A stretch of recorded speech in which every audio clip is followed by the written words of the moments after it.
भरोसेमंद news channel India news Uttar Pradesh Uttarakhand. मैं हूं आपके साथ अंशिका और वक्त हो चला है स्पेशल रिपोर्ट का। आज की स्पेशल रिपोर्ट में बात होगी हाथरस भगदड़ पर जारी एक्शन और सियासत की। दरअसल हाथरस मामले पर सरकार का ताबड़तोड़ एक्शन जारी है। हाथरस भगदड़ में मुख्य आरोपी देव प्रकाश मधुकर को सीजेएम कोर्ट ने 14 दिन की न्यायिक हिरासत में भेज दिया है। मधुकर और उसके एक अन्य साथी संजीव यादव को अलीगढ़ जेल भेजा गया है। हाथरस पर सरकार फुल एक्शन में है। हादसे के तय में जाने के लिए न्यायिक जांच आयोग की टीम हाथरस में डेरा जमाए हुए है। आयोग की टीम आज जिला अस्पताल में घायलों से पूछताछ कर सकती है। इधर ताबड़तोड़ एक्शन हो रहा है तो वहीं सियासत भी अपनी उफान पर है।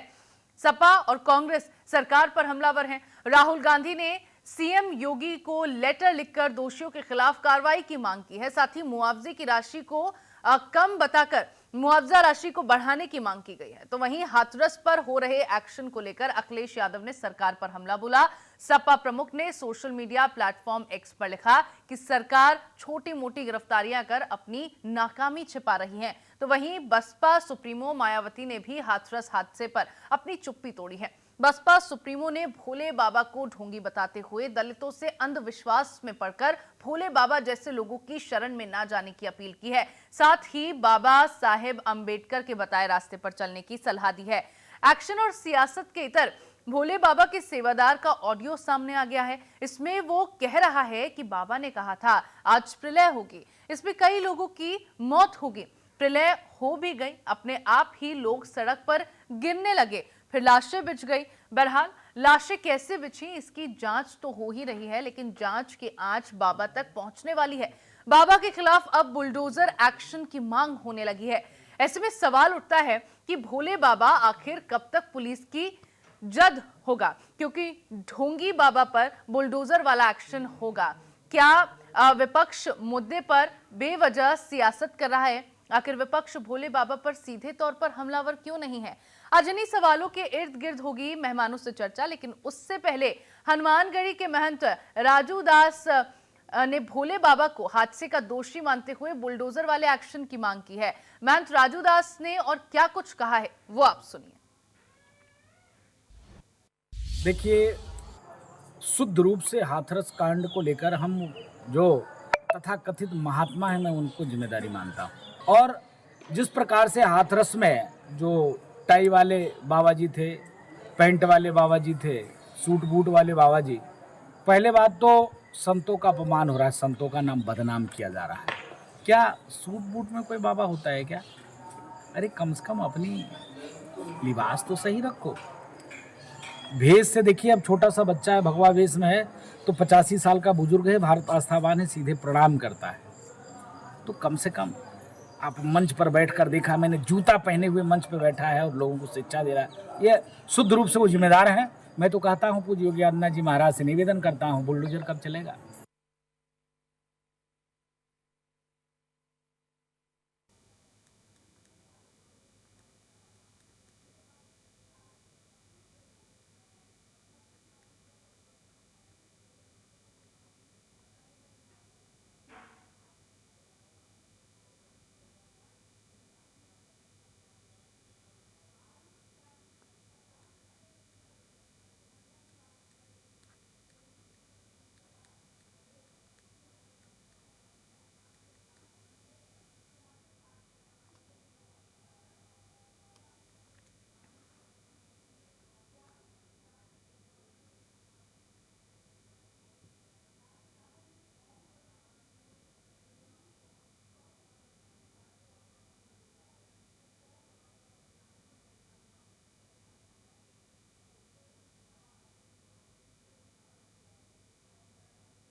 और चलिए, मेरे साथ इस चर्चा में एक खास पैनल भी जुड़ा हुआ है। मेरे साथ सपा प्रवक्ता इस पैनल में जुड़े हुए हैं धर्मेंद्र सिंह, आपका बहुत बहुत स्वागत करती हूं। रवि कृष्ण मेरे साथ जुड़े हुए हैं संवाददाता लखनऊ से, और साथ ही साथ मेरे साथ कांग्रेस की प्रवक्ता सुधा मिश्रा जुड़ी हुई हैं। आपका भी बहुत बहुत स्वागत करती हूँ सुधा जी। मैं सबसे पहले तो मैं हमारी संवाददाता के पास चलती हूँ लखनऊ, उनसे जानकारी लेती हूँ रवि कुमार से, और जानते हैं कि फिलहाल इस पूरे मामले में अभी तक क्या अपडेट सामने आई है। रवि, क्या अपडेट अब तक मिल पाई है इस पूरे मामले में? देखिए, बिल्कुल देव प्रकाश मधुकर की अगर बात करें तो उसको लेकर लगातार गिरफ्तारियों का दौर है वो शुरू हो चुका है। हालांकि जिस तरीके से सरकार ने शुरुआत में इस पूरे मामले को लेकर सख्ती बरती थी और फौरन ही इस पूरे मामले में एफआईआर दर्ज करने के निर्देश दिए थे, उसके अलावा इस पूरे मामले में जो भी दोषी हैं उस पर कार्रवाई की जाए। हालांकि पुलिस ने इस पूरे मामले को लेकर आयोजक समेत मुकदमा जरूर दर्ज कर लिया है। उस पूरे मामले की जो न्यायिक जाँच आयोग है वो जरूर इस पूरे मामले को लेकर जाँच है वो शुरू की जा चुकी है। और जाहिर है कि अब हाथरस में जिस तरीके से पूरी घटना हुई है, करीब 121 लोगों की जो जान गई है, उसके जिम्मेदार कौन है, क्या कोई लापरवाही बरती गई। हालांकि इस पूरे मामले को लेकर जो जांच टीम है, जो आयोग बना है, उसको लेकर जो टीम है वो निश्चित तौर पर पीड़ित परिवार से मिल सकती है, घायल परिवार से उनसे भी मिल सकती है। उसके अलावा जो भी उस जगह पर सुरक्षा में जो तैनात है उनसे भी बातचीत की जा सकती है। यानी कि वो पूरी जो घटना हुई है, किस तरीके से पूरी घटना हुई है, उस पूरी घटना को लेकर जहाँ पूरी जानकारी है वो जुटाई जाएगी। उसके बाद ये पूरी रिपोर्ट है वो तैयार होगी। वहीं आपको बता दें कि इस पूरे मामले को लेकर इसका जो पॉलिटिकल एंगल भी नजर आ रहा है। चाहे हम बात करें जिस तरीके से पूरी घटना हुई, उसके बाद अलग अलग तरह के बयान आ रहे हैं। चाहे समाजवादी पार्टी प्रमुख अखिलेश यादव की बात करें, उनकी तरफ से जहां इसको लेकर सरकार पर निशाना साधा जा रहा है,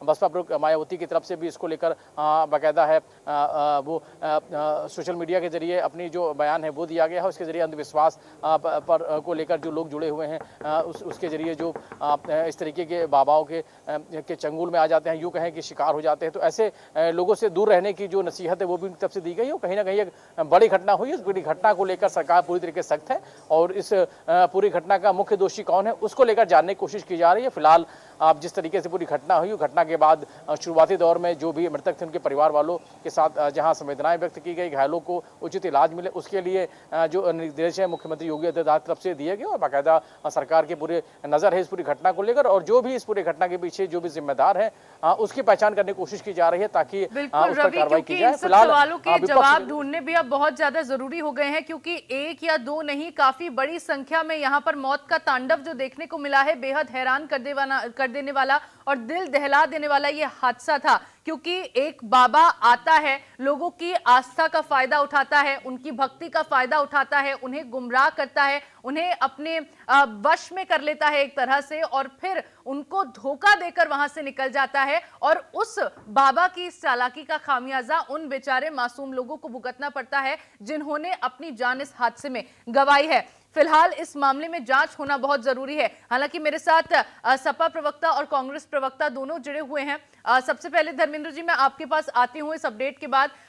समाजवादी पार्टी की ओर से लगातार सरकार पर तो हमला किया जा रहा है। समाजवादी पार्टी की तरफ से अखिलेश यादव कहते हैं कि जो भी जांच इस मामले में हो रही है वो छोटी मोटी जांच कर, छोटे मोटे लोगों की गिरफ्तारी करके सरकार अपनी जिम्मेदारी से बच रही है, और जो लापरवाही सरकार की ओर से, प्रशासन की ओर से की गई, जो नाकामी थी, उस पर पर्दा डाले जाने की कोशिश की जा रही है।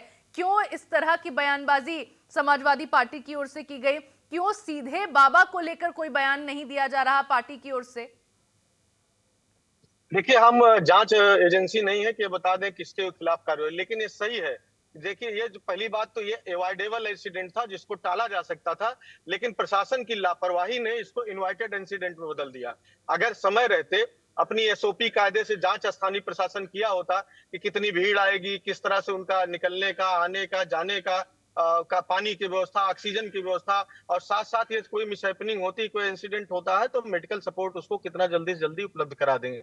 ये चीजें अगर प्रशासन ने समय रहते चेत करके जांचा होता तो ये घटना नहीं होती। सवाल इससे महत्वपूर्ण यह है कि बाबा ने भीड़ बुलाई, कार्यक्रम किया, उससे ज्यादा महत्वपूर्ण मुख्यमंत्री जी गए, मंत्री गए। अगर सबसे पहले ये किए होते, जवाबदेही तय किए होते, नंबर एक पे कोई जवाबदेही थी। देखिए, वहां तीन तरह का फेल्योर नजर आ रहा है। सबसे पहले प्रशासनिक फेल्योर, जो स्थानीय प्रशासन है उसका फेल्योर है कि उसने एक तो इस तरह का हादसा हो जाने दिया। हादसे के समय कोई मैनेजमेंट नहीं दिखा, ना इसके पहले जो तमाम इस तरह से क्राउड मैनेजमेंट में घटनाएं हुई हैं उससे कुछ सीख लिया। दूसरी बात, पूरी स्वास्थ्य व्यवस्था चरमराई हुई है, वेंटिलेटर पर चल रही स्वास्थ्य व्यवस्था का दो तक रहा कि अगर समय रहते स्वास्थ्य व्यवस्था मिल गई होती, समय रहते ऑक्सीजन मिल गया होता, डॉक्टर की सुविधा उपलब्ध हो गई होती, तो हो सकता है इतनी कैजुअल्टियों की संख्या कुछ घट जाती, इतनी भारी संख्या में न होती। तीसरी सरकार का फेल्योर है। सरकार छोटी मोटी गिरफ्तारियां इधर उधर घुमा करके खत्म कर मामले पे लीपापोती करना चाहती है। अगर सरकार गंभीर होती तो सबसे पहले नहीं, जवाबदेही लेकिन जो क्लियर लिपापोती कट है कैसे हो स्थानीय रही है? प्रशासन जो की। देव प्रकाश और मधुकर नहीं, है इस पूरे मामले का मुख्य मेरी आरोपी बात है। सुनिए सुनिए, देव मेरी प्रकाश बात सुन ले। मधुकर जो है वो पूरे मामले का मुख्य आरोपी है। गिरफ्तारी उसकी हो गई मेरी है, बात तो 14 पूरी दिन हो की जाने रिमांड दे। पर उसको भेज दिया निकालो गया है। यार। नहीं, मेरी बात तो पूरी हो जाने दे। देखिए, सवाल ये है कि मधुकर या कोई भी जो जिम्मेदार हो जेल जाए। सबसे पहले जो प्रूव्ड प्राइम ऑफेसी चीज है वो है स्थानीय प्रशासन की लापरवाही, स्थानीय प्रशासन का फेल्योर। और दूसरी स्वास्थ्य व्यवस्था की, तो स्वास्थ्य व्यवस्था की पोल खुल गई। स्वास्थ्य को सुधारने के लिए स्वास्थ्य व्यवस्था में किसके खिलाफ कार्रवाई हुई? वहां कलेक्टर पहुंच जाते हैं 5 घंटे तक और पता चलता है कि डॉक्टर नहीं है। वहां पहुंच जाते हैं, ऑफिसर लेट पहुंचते हैं। स्थानीय प्रशासन एसडीएम से लेकर थानेदार तक वहां ये देखते ही नहीं है। बता रहे हैं वहां बड़ी संख्या पुलिसकर्मी थे, लेकिन वो देखना ही उचित नहीं समझे कि क्या हो रहा है। 80,000 जगह 1.5 लाख 2 लाख आ गए, उनको कैसे मैनेजमेंट किया जाए। हाईवे के किनारे कार्यक्रम हो रहा था। इतनी बड़ी दुर्घटना जो हो जाने दिया, उसके खिलाफ पहले कार्रवाई होनी चाहिए थी। उसके बाद न्यायिक जांच आयोग है, जिसको भी दोषी समझे ऊपर से लेकर नीचे तक सबको जेल डाले, क्योंकि ये मामूली घटना है। कितने परिवारों ने अपने मुखिया खो दिया, कितने अनाथ हो गए बच्चे। ये बहुत गंभीर और उसमें कोई राजनीतिक आरोप प्रत्यारोप की बात नहीं है। बहुत ही गंभीर घटना हुई है और इससे जो है कार्रवाई ऐसी होनी चाहिए कि सबक ले और आगे दोबारा इस तरह कार्रवाई ना हो। जी चलिए, ठीक है। कांग्रेस की प्रवक्ता सुधा मिश्रा मेरे साथ में जुड़ी हुई हैं। सुधा जी, आपने बात सुनी धर्मेंद्र जी की, क्योंकि समाजवादी पार्टी की ओर से तो ये कहा जा रहा है कि लिपापोती सरकार करने की कोशिश कर रही है। कांग्रेस का क्या इस पर रुख है? क्योंकि देखिए, लगातार जांच तो इस मामले में की जा रही है। समाजवादी पार्टी की तरफ से कह दिया गया कि प्रशासन की यहाँ पर लापरवाही है। कांग्रेस की तरफ से क्या इस पर प्रतिक्रिया दी गई और क्या रुख कांग्रेस का इस पूरी घटना को लेकर है? अभी कितना हास्यास्पद है कि मैम, सब कुछ सामने होने के बाद विपक्ष से प्रश्न हो रहा है कि किस पे आप बताएंगे किसकी लापरवाही है। अब बताइए, सीधा एक छोटा सा बच्चा अगर इस घटना को देख रहा होगा, वो भी बताएगा किस तरह से इस घटना को होने दिया गया। ये हुआ नहीं है मैम। अगर सच में हो गया होता, दैवोग से होता, तो मान लेते कि हाँ प्राकृतिक कोई आपदा थी। लेकिन ये तो बुला के इकट्ठा करके खेत में बकायदा परमिशन ली गई थी। परमिशन के बाद भी उसमें प्रशासन सो रहा है। उसके बाद घटना हो जाती है, प्रशासन के साथ साथ चिकित्सा विभाग सो रहा है, सब लोग सो रहे हैं। मुख्यमंत्री पहुंचते हैं तो टोकरी फल की पहुंच जाती है, लेकिन उसके पहले न किसी को सांस मिलती है, न किसी को चिकित्सा मिलती है। वो जो संख्या मृतकों की है वो घट सकती थी, वो उतनी नहीं होती। लेकिन यहाँ पे आप लोग बता रहे हैं कि गिरफ्तारी हो गई, ये हो गया। ये बताइए, प्रथम दृष्टया अगर आपके घर में चोरी हुई हो तो पहले आप क्या करोगे? अपने घर को देखोगे ना कि घर में क्या क्या चोरी हुआ है। लेकिन यहाँ क्या हो रहा है? मुख्य आरोपी गिरफ्तार। मुख्य आरोपी कौन हो सकता है? मेरे घर की मालकिन मैं रहूंगी या कोई और रहेगा? तो जिसने वो सब कराया उस पर कोई बात ही नहीं हो रही है, उसके बारे में कोई बात ही नहीं हो रही। ना तो प्रशासन पे आप लोग उंगली खड़ा कर रहे हैं। कहिए ना कि ये दोषी है। किस डीएम को, किस एसडीएम को, किस चिकित्सा अधिकारी को कहाँ किसका निलंबन हुआ? किसको हटाया गया? किसको गिरफ्तार किया गया? जितने आरोपी आपने 12-13 गिरफ्तार कर लिए, क्या उसमें प्रशासन पूर्णतः दोषी नहीं है? योगी जी का बुलडोजर कहाँ है? जाके चढ़ता उनके ऊपर। जिन्होंने दिया यहाँ पे कि नहीं नहीं 60,000 का आपको मिला हुआ है और 3 लाख लोग 4 लाख लोग पहुंच गए, क्यों नहीं उनके घर पे पहुंचा बुलडोजर? बुलडोजर की जो संस्कृति पैदा हुई है वो अब कहाँ सोई पड़ी है? तो आप क्या कहना चाह रही है? जो हजारों की संख्या में लोग पहुंचे थे वहां पर, उनके घर पे बुलडोजर चलाया जाए? नहीं, उनके घर पे क्यों? जिसने आयोजन करने के लिए बताया कि हाँ ठीक है इतने लोग आ सकते हैं, आ गए 4 गुना लोग, मैं उन पे क्यों चलवाऊंगी? गजब बात करती हैं आप भी। प्रशासन पूर्णतः दोषी है, सरकार पूर्णतः दोषी है, आयोजक पूर्णतः दोषी है, बाबा की वजह से लोग इकट्ठा हुए सब दोषी हैं, लेकिन बात की जा रही है दूसरों से। नहीं तो नहीं, आप मुझे एक बात बताइए, बाबा वहां पर मौजूद रहता है, ठीक है, बाबा की तरफ से सारे भाषण दिए जाते हैं, बाबा के जो चरणों की मिट्टी है उठाने के लिए लोग भागते हैं, बाबा लगातार लोगों को वहां पर बैठकर गुमराह कर रहा है, बाबा के ऊपर किसी का कोई सवाल नहीं खड़ा होता, बाबा की गिरफ्तारी नहीं हुई है, बाबा कहां चला गया है इसको लेकर कोई सवाल खड़ा नहीं किया जा रहा। बार बार सवाल खड़ा किया जा रहा है प्रशासन की तरफ से। सवाल जबकि ये है कि प्रशासन की तरफ से जितने लोगों की अनुमति दी गई थी उसके बाद भी जो लोग पहुंचे हैं वो क्यों पहुंचे, वो कैसे पहुंचे? आयोजकों की ओर से ये बड़ी लापरवाही कैसे की गई? जब प्रशासन की ओर से 50,000 लोगों की अनुमति ली गई तो उससे ज्यादा लाखों लोग वहां पर कैसे पहुंच गए? मैं जानती हूँ इस देश में क्या हो रहा है पिछले कई वर्षों से। धर्म के नाम पे जिस तरह से लोगों को देख के पहचान की जा रही है, धर्मांधता फैलाई जा रही है, शिक्षित करने के बजाय ये जो 80-90 हो रहा है, जो 80-20 हो रहा है, और जिस तरह से आप अगर धार्मिक उन्मादता फैलाएंगे, आप शिक्षा नहीं करेंगे, गरीबी नहीं हटाएंगे, तो आपको क्या लगता है 5 किलो अनाज से जनता की भरपाई हो जा रही है? आखिर कौन से लोग थे वो? आपने किसी की ऐसे व्यक्ति को देखा जो पढ़ा लिखा था, वहां पे अच्छे पद पे था, सामाजिक प्रतिष्ठा थी? जितनी औरतें मरी हैं, उनकी आर्थिक स्थिति क्या है? आप खुद जाके देखिए तो समझ में आएगा कि इस सुधा जी, देश में अखिलेश यादव तो जहां गरीबों तक के मैं लिए जानती कुछ हूँ भी- पढ़े लिखे हैं। अरे अखिलेश मैम, सुनिए यादव तो पहले, पढ़े पूरी लिखे बात हैं। सुन लिया करिए। जी? कौन पढ़ा लिखा है? अखिलेश पढ़ा यादव लिखा है? तो पढ़े लिखे हैं। अखिलेश यादव खुद वहां सत्संग में पहुंचे थे। पहले का उनका जो अखिलेश पोस्ट यादव इस वायरल भीड़ में हुआ। थे। एक मिनट सुनिए मैम, ये जो आप लोग लिपापोती करते हैं सरकार के साथ मिलके, अखिलेश यादव उस दिन थे वहां पे। मेरी उस बात दिन आप सुनिए अखिलेश पहले, यादव उस मैं भीड़ क्या में थे। बोल रही हूँ आप पहले वो उस दिन- सुनिए। उस सुधा दिन- जी, आप पहले जो सुनिए मैंने पहले, बोला है वो लेकिन सुनिए। पहले मैंने सुनिए ये बोला मेरी अखिलेश बात। यादव का पहले का पहले पोस्ट सुनिए वायरल मेरी हो रहा है जिसमें बात। अखिलेश आप यादव लोग उसी इस बाबा के केंद्र सत्संग में मंत्री नजर आ रहे भाजपा हैं। के साथ मैंने ये मत चीज छेड़ा कहीं करिए। मेंशन नहीं की कि इसी सत्संग में मैं अखिलेश यादव मेंशन पहुंचे करी, थे। शिक्षा नहीं ठीक फैलाएंगे, है, और धर्मांधता फैलाएंगे, एक बात मैं आपको देश पहले ही की क्लियर कर आजादी देती हूँ नहीं कि कर रहे। मीडिया यहाँ पर और बैठ के आज सरकार जाना के जाता है। साथ में लेकिन कोई मीडिया मिली भगत का नहीं ये करती ट्राई है। करता है हमारा कि काम अभी सवाल है। करने का आप है और लोगों वो की सवाल वजह मैं से आपसे कर रही जनता हूँ। के अंदर आपका जो जवाब संवेदना देने कर का पाएंगे, वहां पर ना तो काफी अधिकार है, पाएंगे। आपका जवाब देने का अधिकतर कर्तव्य दोषी बनता आप लोग है। हैं। मैं सवाल यहाँ से उठाऊंगी आप जिसका लोग जवाब अधिकतर आपको देना दोषी है हैं। और उसीलिए अपने आप यहाँ पर कर्तव्य हाजिर हैं को और मैं यहाँ पर दूसरों को मौजूद हूँ। कर्तव्य की बात ला रही हैं आप। खैर, मैं रवि से पहले संपर्क कर अपने लेती हूँ। कर्तव्य को- मैं रवि का रुख कर लेती हूँ। रवि, बार बार स्वास्थ्य सेवाओं को लेकर सवाल उठाए जा रहे हैं। बार बार ये कहा जा रहा है कि प्रशासन की यहाँ पर बड़ी लापरवाही थी। छोटे मोटे आरोपियों को यहाँ पर गिरफ्तार कर लिया जाता है और पूरी तरफ से विपक्ष की ओर से एक ही काम किया जा रहा है कि किसी भी तरह से सरकार को इस पूरे मामले में दोषी ठहरा दिया जाए, प्रशासन की किसी भी तरह से गलती निकाली जाए, लेकिन बाबा को जो है वो किनारे कर दिया जाए। क्या वाकई ऐसा है? क्या वाकई स्वास्थ्य सेवाएं जो प्रोवाइड की जा रही हैं उनमें कमी है? क्या वाकई प्रशासन की ओर से कमी अब भी जांच में देखी जा रही है? देखिए, कमी तो कहीं ना कहीं थी ही, वरना आज इतनी बड़ी जो घटना फिलहाल हुई है उस घटना अभी के बाद जब से जो मामला कार्रवाइयों को निकल लेकर गया है, सबकी अभी निगाहें रवि नहीं मैं बनी अभी होती। की बात कर रही और हूँ, जिस जब तरह मामला- से अगर हम मौजूदा समय की बात करें, अभी मौजूदा समय की बात करें, जो घटना हुई है उस घटना में इतने ज्यादा लोगों की मौत हुई है। उसके अलावा जो स्वास्थ्य व्यवस्था है उसको लेकर मुख्यमंत्री योगी आदित्यनाथ ने खुद अपने निर्देश दिए हैं। मुख्य सचिव खुद मौके पर पहुंचे थे, डीजीपी खुद पहुंचे थे मौके पर।